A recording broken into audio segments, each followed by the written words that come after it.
Hey, we back with another banger video.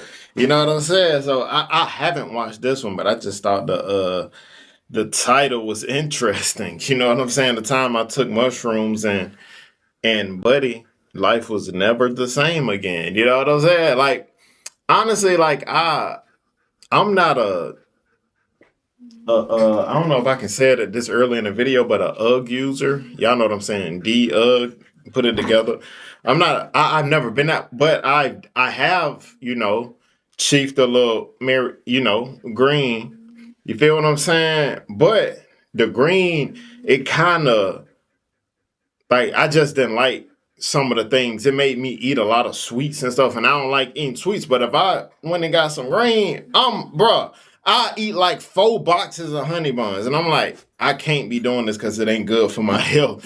So the fact that it wasn't helping me, I had to put that away. But like when it comes to shrooms and all the, I never ever wanted to try it, never will try it.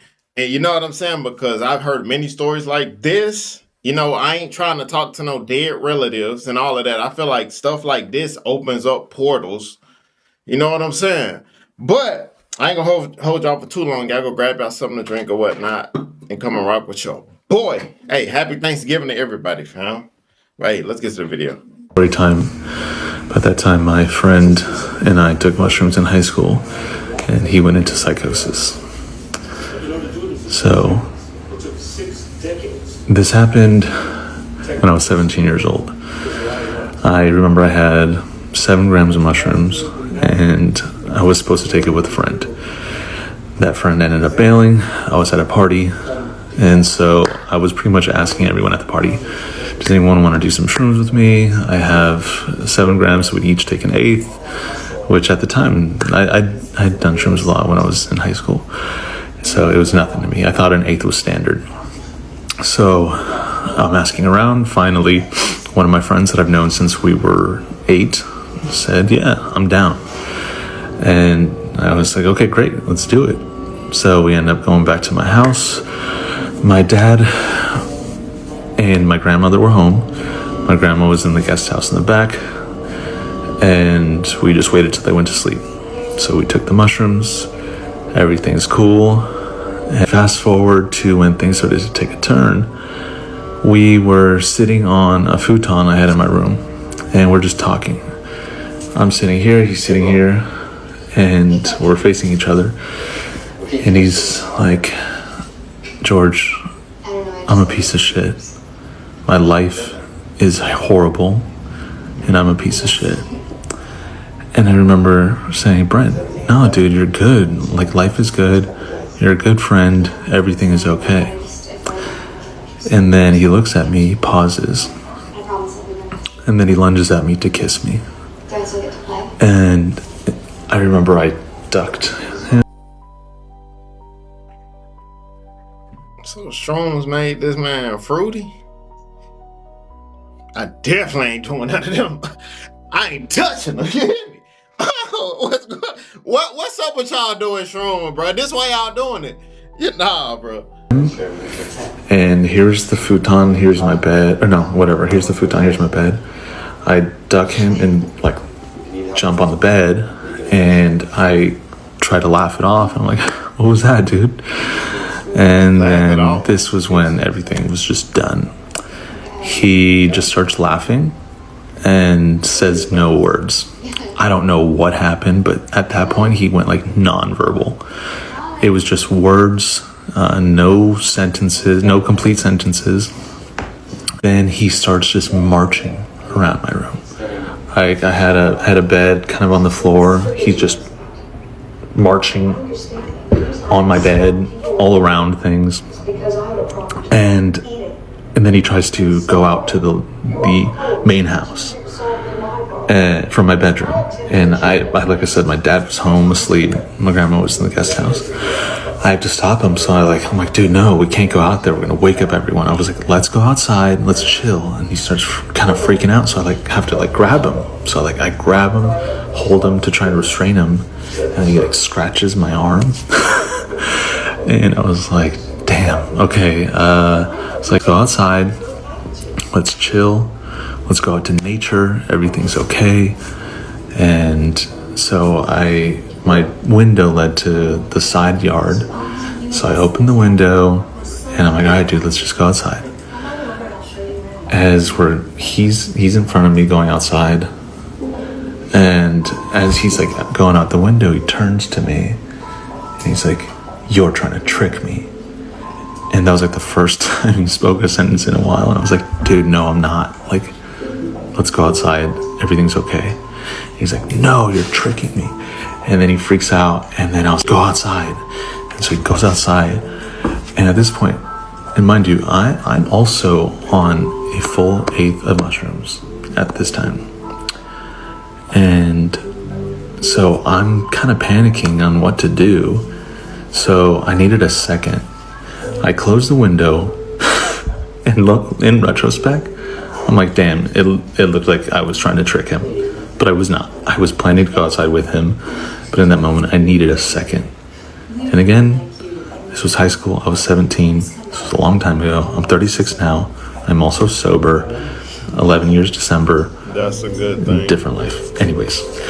I'm going to tell y'all what happened to bro, man. Because one thing about them drugs, that's why I don't mess with them. The LSD, those hallucinative drugs, LSD, shrooms and all of that stuff. They use them drugs. That's what a lot of demonic, what you call them, like Satanists use when they doing seances, because it gets you closer to the spirit realm. You got to realize drugs, certain type of drugs like them, drugs, sex, and drugs, sex,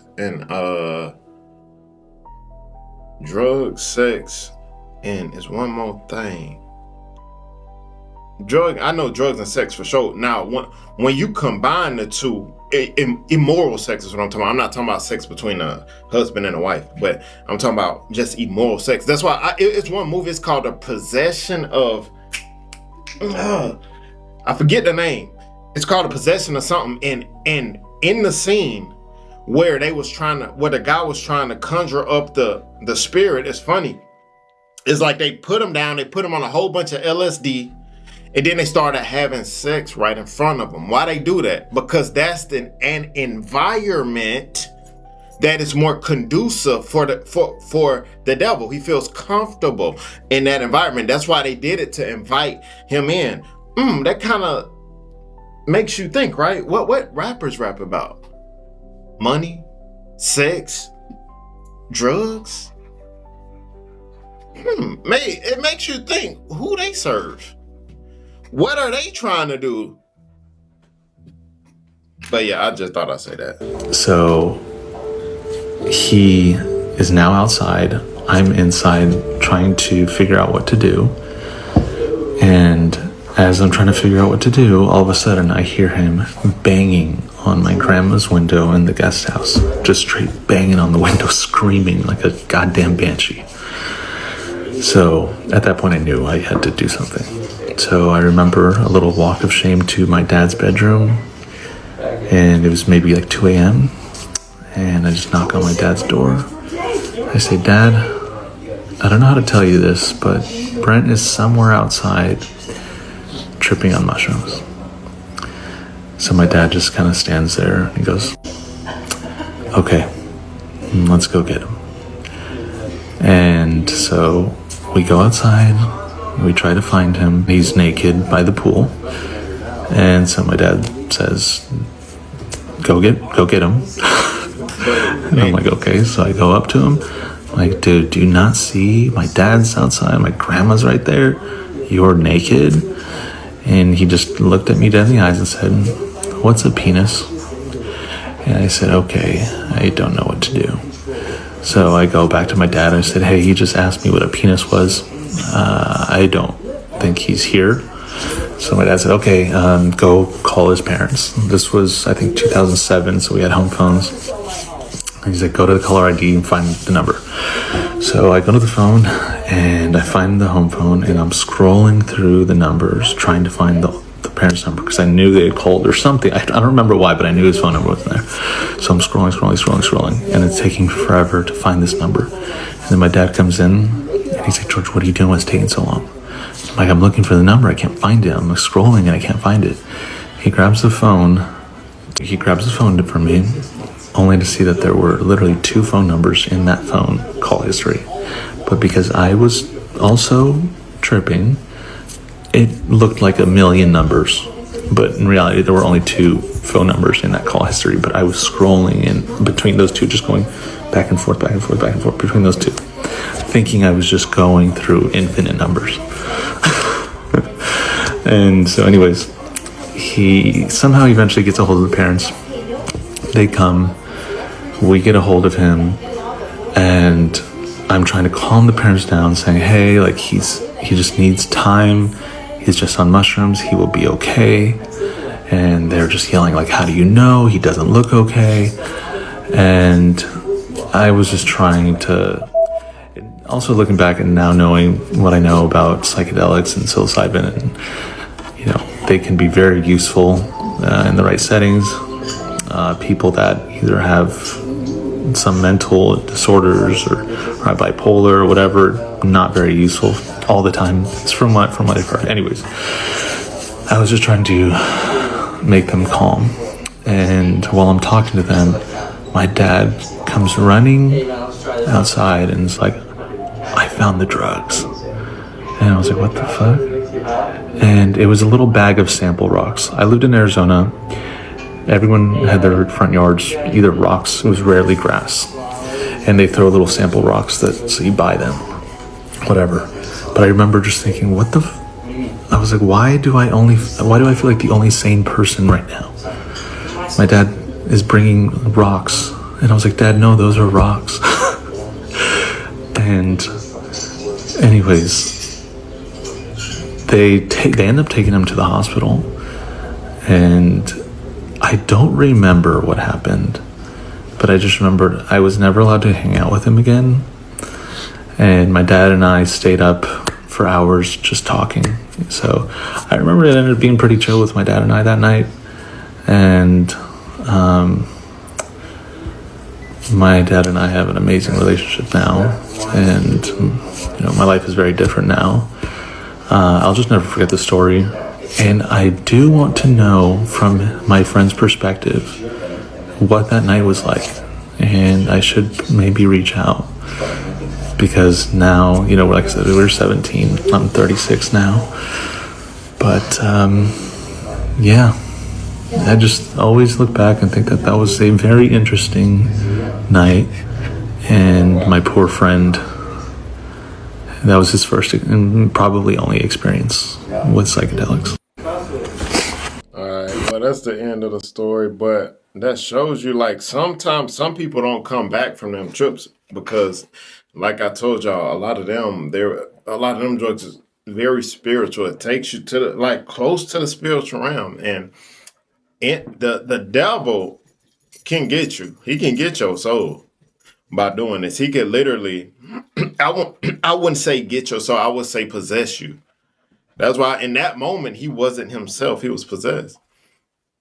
Hopefully he got better over time, but that's the effect of a lot of them psychedelic drugs. But on the other note too, when you have mental illness, drugs a lot of times don't help. What it does is it amplifies the mental illness. Like my auntie, for example, my auntie always been normal her entire life, like just giving, loving person, love my auntie to death. But she suffered from mental illness. But when she started smoking green, it just got worse. It got to the point to where, like, she just be sitting in the house talking about, yeah, she went in the spirit and was talking to Oprah. You know what I'm saying? Like, she went in the spirit and talked to all these famous people. I'm like, man, if you talking to them, nigga, tell them to transfer some money. You feel me? Like, you talking to Oprah, tell her to transfer us some money. You hear what I'm saying? But yeah, it was just on a whole nother level when she started smoking weed. It just amplified her mental illness. So some people just not meant to be doing drugs. I don't think nobody's meant to be doing like LSD and all shrooms and all these hallucinations. I don't know why y'all want to do that, but you know what I'm saying. That's not me. But hey, be safe out there, Kings. Always remember. Always remember. Be safe out there, Kings, and also always remember. Jesus is king. You feel what I'm saying? Wait, kings and queens. I forgot I got a lot of females watching now. So kings and queens, be safe out there. You feel me? And remember, Jesus is king, man. See you guys next video, man. Hey, have a happy and merry Thanksgiving, man. Let's get it.